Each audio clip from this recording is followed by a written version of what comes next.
نے سرینڈ پہ بھی ایک بات کی کہ ایاک نعبد و ایاک نستعین ہمارا آخری وہ ہے استعانت باللہ کے لیے، لیکن تو پھر سر اس آیت کی بنا پر ہم غیر اللہ کی مدد کا تصور کیوں پیدا کرتے ہیں؟ نہیں، وہ تو میں نے آپ کو سارا عرض کر دیا نا کہ دو بنیاد ہیں استدلالات کی، ایک کہتے ہیں ما تحت الاسباب ما فوق الاسباب، ایک کہتی ہے حقیقی اور مجازی۔ اس کا پھر پورا ہم نے پس منظر اور پورا دلائل کے ساتھ بتا دیا، اور اینڈ پہ بتا دیا کہ اس کا جواز موجود ہے لغیر اللہ کا، مگر حقیقی عقیدہ یہی ہے۔ حقیقی عقیدہ کے اندر سے اگر کوئی ایک پہلو نکلتا ہے کسی اور پہلو کے جواز کا، تو اس سے حقیقی عقیدہ پر حرف نہیں آتا۔ آپ قرآن مجید کے اندر سنت سے مخصص جب آتے ہیں، مثلا کوئی حکم ہے، مثلا یہ باغ فدق والا جو مسئلہ ہے، یہ بھی بڑا مارکۃ الآراء مسئلہ ہے، اس میں حضرت جناب سیدہ زہرا سلام اللہ علیہا حضرت ابوبکر صدیق کے پاس گئیں، تو وہ قرآن مجید کا عموم پر عمل کر رہی تھی، بالکل حکم عام حکم تھا، ٹھیک ہے نا۔ قرآن نے کہا کہ سلیمان علیہ السلام جو ہیں، داؤد جو ہیں، سلیمان کے وارث ہیں، تو ہر کوئی دوسرے کا وارث ہوتا ہے، اولاد ماں باپ کی وارث ہوتی ہے، تو جب تک کوئی اس کے اندر مخصص نہیں ہوتا جو نص کی تعیین کر دے، اس وقت تک اس کا حکم علی الاطلاق اور عام ہوتا ہے۔ حضرت ابوبکر صدیق کے پاس جب گئیں تو انہوں نے ایک حدیث پیش کر دی، اس حدیث میں مخصص پیش کر دیا کہ یہ عام حکم ہے مگر رسول اس سے مستثنیٰ ہے، چونکہ رسول جو چھوڑتے ہیں وہ کیا ہوتا ہے؟ صدقہ ہوتا ہے۔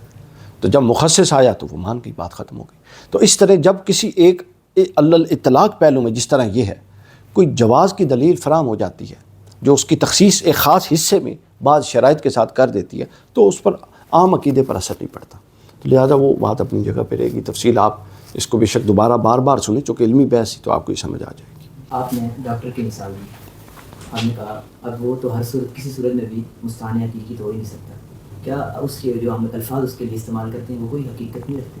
نہیں، الفاظ کی کوئی حقیقت نہیں ہے، آپ کے تصور کی حقیقت ہے، آپ کس کانسیپٹ سے مانگ رہے ہیں۔ مثلا اللہ کو ولی بھی کہا گیا، مولا بھی کہا گیا، اب یہ عام لفظ ہیں ہر ایک کے لیے، مولانا بھی تو ہم بولتے ہیں، لیکن جب مولانا کے لیے بولتے ہیں تو ہمارے ذہن میں اور تصور ہوتے ہیں۔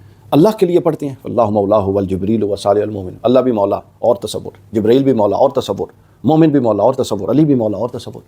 تو لہٰذا الفاظ اہم نہیں ہیں، الفاظ کے پیچھے آپ کی انٹینشن کیا ہے وہ زیادہ امپورٹنٹ ہے۔ اور استعانت بمعنی توکل کیا حیثیت رکھتا ہے؟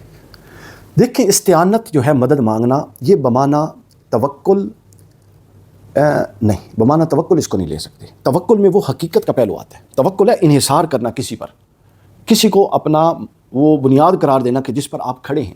متوکل کون ہوتا ہے؟ کسی پر بھروسہ کرنے والا۔ تو ہم حقیقی معنوں میں تو اس پر بھروسہ نہیں کر رہے، تو لہٰذا اس کا اس کے ساتھ تعلق نہیں بنتا۔ البتہ توسل کا اس کے ساتھ گہرا تعلق بنتا ہے، چونکہ جو شخص مستعان حقیقی نہیں ہے اور ذریعہ بن رہا ہے، وہ ایک طرح کا وسیلے کی صورت اختیار کر جاتا ہے، یعنی وہ ذریعہ ہے یا وسیلہ ہے ہمارے اس مقصود کو حاصل کرنے کا جو اللہ تعالیٰ نے بالآخر اپنی قوت سے صادر کرنا ہے، اور اب یہ ذریعہ اور وسیلہ اصلاً کوئی حیثیت نہیں رکھتا۔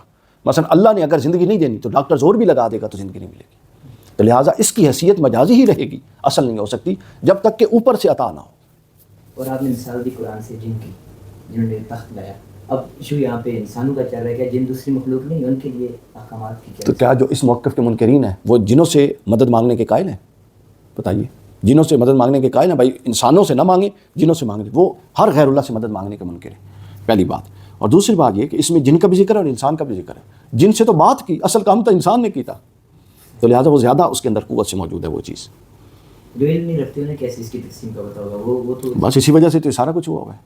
اب اتنے ایم اے تک ڈگریاں لے لی ہیں اور بنیادی عقائد اور بنیادی تصورات کا علم ہی کوئی نہیں۔ اور یہ آخر بتا دیں کہ اب شرک کی حد کیا ہے، شرک کہاں سے کہاں تک ہے جو اصل پتہ ہی نہیں ہے۔ دیکھیں جی، اصلاً رسول اللہ صلی اللہ علیہ وسلم نے ایک حدیث پاک میں فرمایا شرک کی حد اور شرک کی حیثیت سمجھ لیں۔ حضور نے فرمایا اگر پوری دنیا مل کر تمہیں کچھ دینا چاہے اور منشا الہی نہ ہو تو پوری دنیا کے انسان تمہاری تائید میں کھڑے ہو کے بھی نہیں دے سکتے، اور اگر پوری دنیا کے انسان تمہیں کوئی نقصان پہنچانا چاہے اور اس پر تائید الہی نہ ہو تو پوری دنیا کے انسان مل کر تمہیں نقصان نہیں پہنچا سکتے۔ اللہ رب العزت کے بارے میں یہ غیر متزلزل عقیدہ یہ توحید کو محفوظ کر دیتا ہے، بس اسی کے اندر توکل ہے، اسی کے اندر استعانت حقیقی ہے اور اسی کے اندر توحید ہے۔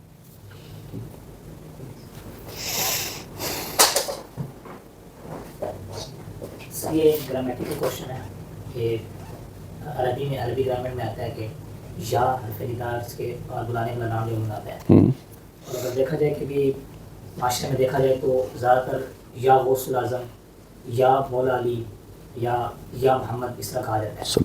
اب یا کا مطلب یہ ہے کہ مخاطب سے مخاطب ہے جو سامنے ہمارے ظاہر ہے. اب یہ یا کا تصور ہم کیا لیں گے اس میں؟ یہ آپ سے کس نے کہا کہ یا سے مراد صرف مخاطب ہے اور وہ ہے جو جاندار ہو؟ قرآن کہتا ہے یا نار کونی بردن و سلام علی ابراہیم، اے آگ ابراہیم پر ٹھنڈی ہوگا. تو پھر یا آگ ہو گئی، یہ تو شرک ہے.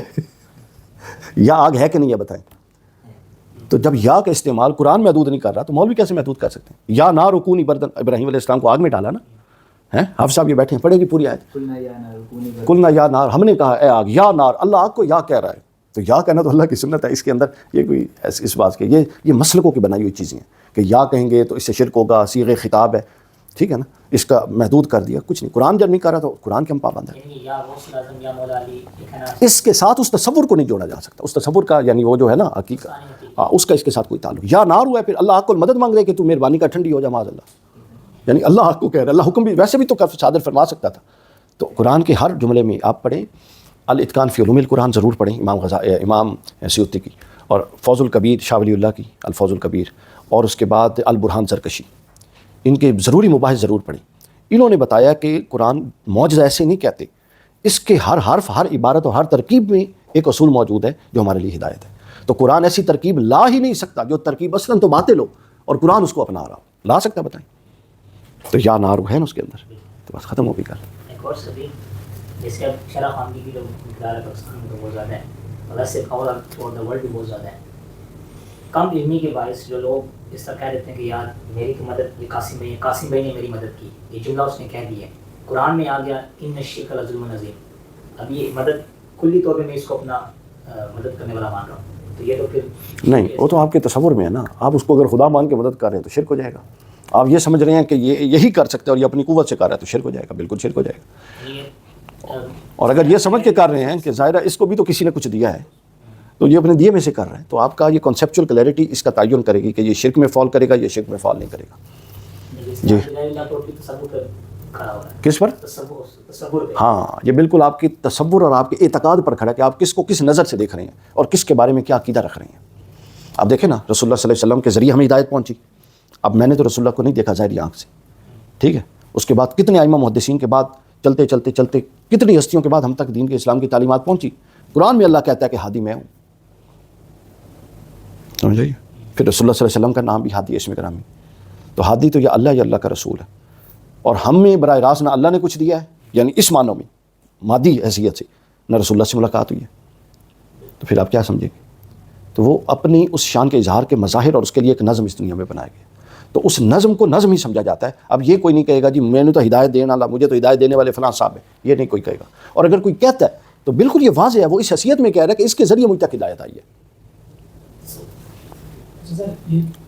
ماشاء اللہ. صبر کی بات کریں، مطلب اچھا سر صبر کی بات کریں، سب کچھ صبر نہیں ہے، تو اس کا مطلب یہ ہوا کہ جو بندہ غیر اللہ سے مدد مانگ رہا ہے تو اگلا جو بندہ دیکھنے والا ہے اگر اس کو علم ہے تو وہ پھر دوسرے پہ شرک کا فتویٰ نہیں ہے، اس سے شرک کے فتوے بند ہو جاتے ہیں. صبر کا ہی رکھیں. یہ تب ویسا بند ہوں گے جب مثلا میں نے ایک بنیاد پر مسئلہ کھڑا کیا نا، میں دوسرے کی بنیاد کو بھی سنوں گا اور گنجائش دوں گا تو ختم ہو جائیں گے. ہمارے ہاں یہ ہے کہ بچہ اوپر ہوتا ہے، اس کے ذہن میں ٹیکہ لگا دیا جاتا ہے کہ صرف تو جنتی ہے، صرف تیرے عقیدے والا جنت، تیرے علاوہ سب گمراہ ہیں. وہ کیسے دوسرے کو مار جنتے؟ علم کی دنیا میں تو یہی ہونا چاہیے جو آپ کہہ رہے ہیں. لیکن ہم جب دوسرے کو سنتے نہیں ہیں، پھر پڑھتے نہیں ہیں، پھر غور نہیں کرتے، پھر گہرائی میں نہیں اترتے کہ اس کی بنا استدلال کیا ہے، اس کے استدلال کس بنیاد پہ کھڑا ہے، اس وقت تک ہم راضی نہیں کر سکتے، اس وقت تک ہم اگلے کو مارجن نہیں دے سکتے. اور جب ہم مارجن نہیں دیتے تو پھر ہم نے ظاہر ہے اپنے لوگوں کو بھی تو انگیج رکھنا ہے، اس کے لیے ہم شرک کا فتویٰ لگا دیتے ہیں. سر آپ نے ڈاکٹر کی مثال دی، کسی سے پانی مانگنے کی مثال دی، آپ نے نبی کی مثال دی. یہ ساری مثالیں دے کے آپ فوت شدگان سے مدد مانگنے کو کیسے جسٹیفائی کر سکتے ہیں؟ میں بتاتا ہوں، میں نے یہ بات کی ہے، آپ نے غور نہیں کیا. میں نے کہا فوت شدگان سے مدد مانگنے کی کوئی نص موجود نہیں ہے، مگر اس بنیاد پر جو میں نے قائم کر دی، اس پورے کے اندر سے فوت شدگان کو آپ کیسے نکالیں گے، اس کے لیے آپ نے مجھے دلیل دینی ہے.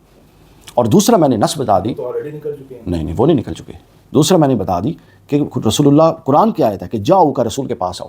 اگر فوت شدگان میں سے کسی کے پاس جانا ہی نہیں، اب ان کا تعلق بالکل منقطع ہو گیا، مدد مانگنے کی بات. تو جاؤ کا کس کے لیے جانا ہے؟ اگر اس سے کوئی فائدہ ہی نہیں ہے، کچھ حاصل ہی نہیں کرنا، تو پھر جانا کس لیے؟